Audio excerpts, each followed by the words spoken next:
అమ్మ నీకు పొలం ఎక్కువ ఉందా లేకపోతే ట్యాక్స్ ఉంది నీకు దానివల్ల రాలేదని చెప్తే సరిపోయేవాడు. ఇవాళ చెప్పమని వచ్చి 4 కోసేస్తారు. అది ఆ ఎమ్మెల్యే వచ్చినా ఆ నాయకుడు వచ్చినా చంద్రబాబు వచ్చిన సరే 4 కోసేస్తారు. మధ్యకాలంలో జగన్మోహన్ రెడ్డి గారి పర్యటనలో రప్పని బ్యానర్ కనపడింది, తెలుసా మీకు? తెలుసు. దాని గురించి ఇప్పుడు మరి సినిమా మూసే రెపరెపన సినిమా ఆడనే కొడతాడు. పవన్ కళ్యాణ్ కదా ఆడు నాయకుడే కదా ఆడు. మరి ఆ సినిమా ఎందుకు ఆడనిచ్చాడు రెపరెపం అనేది? మరి బొత్స చౌదరి గారు మాట్లాడుతూ ఈసారి రప్పరప్ప కాదు నీ ప్రాణం తీసేస్తే సరిపోతుంది అని చెప్పి అంటున్నాడు ఒక సీనియర్. అంతే మన రాజా గారు ఏమన్నాడు, ఆ పక్కన కటౌట్ కడతాను, కటౌట్ ముట్టుకోమాను, అప్పుడు నువ్వు చేస్తావు మేము చేస్తావు అని చెప్పాడు. కట్టాలి కదా కటౌట్, అక్కడ దమ్ము ఉన్నవాడు అటు కట్టాలి రాయమండ్రిలోను. మరి ఎమ్మెల్యే కదా ఎన్నోసార్లు అయ్యాడు. మరి రాజా గారు కౌంటర్ ఇచ్చాడు, ఒకసారి కటౌట్ కట్టిస్తాం, కటౌట్ చీరు చూడు, అప్పుడు జగన్ గారి చంపుతాం కాదు నీ చూస్తా అని చెప్పాడు. మరి ఏది ఇప్పుడు వరకు దమ్మున్నవాడు ప్రెస్ మీట్ పెట్టి కటౌట్ కట్టు నేను చీరేస్తా అని చెప్పాలి. అనగలి కట్టు ఇప్పటికి పై మాటలు లోపల మాటలు కానీ మీడియా దగ్గర మాటలు చెప్తాం కానీ జనాల దగ్గర పని చెప్తాం లేదు గ్యారంటీగాను. రైతుల పరిస్థితి ఎలా ఉందంటారు? రైతుల మే నెలలో రైతు భరోసా పడేది, ప్రతి ఒక్కరు విత్తనాలు కొనుక్కునేవాడు.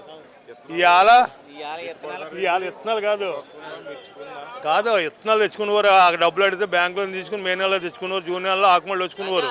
ఇవాళ జూన్ లేదు, జూలై కూడా వచ్చేస్తుంది, ఎవరికి రూపాయి పడలేదు. ఇవాళ రైతులు ఏంటి గోల్డ్ లేకపోతే ఎవరి దగ్గరికి వెళ్ళి అప్పు అడుక్కుని డబ్బులు తెచ్చుకుని ఇవాళ విత్తనాలు కొనుక్కుంటున్నారు. ఇవాళ విత్తనాలు కూడా తెలియదు, ఆర్బీకేలోకి వచ్చి విత్తనాలు గవర్నమెంట్ ఇచ్చింది.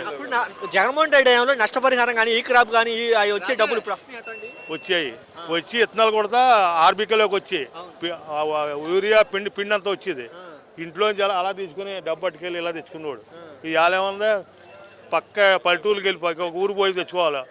ఉందో లేదు తెలాలి. ఇక్కడ ఉంది ఊర్లో ప్రతిదీ ఆర్బీకేలో దొరికేసి ధాన్యం అమ్ముతుంటే ఆర్బీకే వాళ్ళు కొనేవారు. ఇవాళ 1750 రూపాయలు కొనుగోలు పచ్చి ధాన్యం గవర్నమెంట్ కాలం నుంచి పట్టుకుపోయేది. ఇవాళ 1500. ఇవాళ ఆర్బీకే కొనలేదు. ఇవాళ రైతులు 200 పోయింది. అంటే పిండి రేట్లు పెరిగినాయి, కూలి రేట్లు పెరిగినాయి.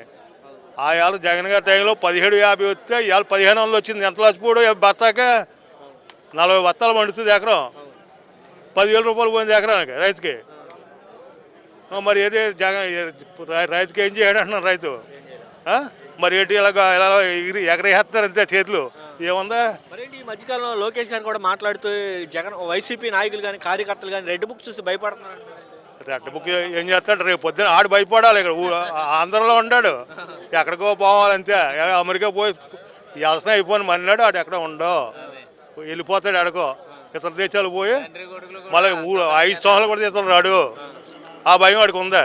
అటు పైకి జనం లేదు, అల్లిపోతాను ఎవడు అల్లిపోడు, ప్యానం పోయినా అల్లిపోవడం పోతే వెళ్ళిపోతే రేపు రెండో రోజు అది. ఎలక్షన్ జరిగితే ఎట్లా ఉంటుందంటే రాజమండ్రి ఇప్పుడు 2029లో నేను చెప్పినట్టు ఇప్పుడు రాజీనామా పెట్టేస్తే పెట్టేస్తాం మేము నెగ్గేసామన్నారు కదా. ఈవీఎంలు చేసి బ్యాలెట్ పేపర్ పెట్టమను. ఇవాళ 190 ఓట్లు పడతాయి. ఇవాళ అది దమ్మున్నవాడిని పెట్టమని ఇవాళ అది అంత అలా ఉంది. ఇది ఎవరికైనా రూపాయి వస్తాయి కదా ఇప్పటికి. జగన్ అసలు దీని పక్కన పెట్టి జగన్మోహన్ రెడ్డి అరెస్ట్ చేసేస్తాం దగ్గరలో ఉండిపోయాడు, కేసులన్నీ రెడీగా చేస్తాం. అరెస్ట్ చేసేస్తారు, రేపు పొద్దున్న ఈయన చేస్తారు, పెద్దలు చేస్తారు అరెస్ట్. అంతే కదా. ఇప్పుడు మోడీ గారు దండం పెడుతున్నాడు.